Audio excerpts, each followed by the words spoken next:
ça ne nous rajeunit pas, avec le docteur Paléo. Bienvenue à tous, Docteur Paléo au micro pour vous parler de paléontologie et d'espèces disparues. Aujourd'hui, je vous présente le Méganera, un lointain parent des libellules actuelles. Après l'Arthroplora, le mille-pattes géant du Carbonifère, nous repartons à la rencontre des insectes taille XXL d'il y a 300 millions d'années. Dans le cas de Méganera, il faut visionner une libellule de la taille d'un pigeon.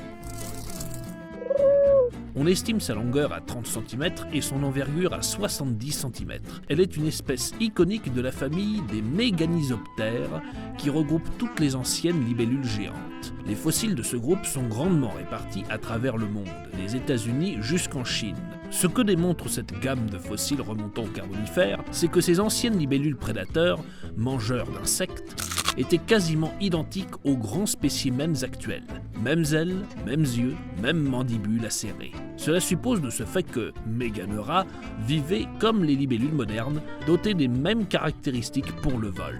Méganera ne connaît qu'une seule espèce, Méganera myoni, que l'on n'a retrouvé que dans un seul site, la houillère de Commentry, dans l'Allier, en France. C'est une fierté locale. L'histoire débute en 1878.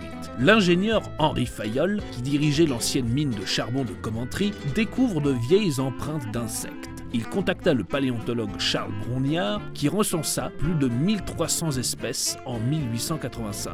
C'est au milieu de ce trésor fossilifère qu'il décrivit plusieurs fossiles de libellules géantes sous le nom de Méganera, signifiant grande nervure. Par la suite, d'autres empreintes de libellules géantes furent découvertes au Kansas, détrônant la taille du Méganera de Commentry. Mais les habitants n'en ont cure. Leur Méganera reste pour toujours l'emblème de la ville, comme le prouve la sculpture d'Alain Bourgeon sur l'avenue du Président Hollande, représentant une libellule géante de 4 mètres d'envergure. Ah! Nous nous quittons là-dessus, je vous retrouve la semaine prochaine pour une nouvelle espèce disparue. À très bientôt, je ferme le micro.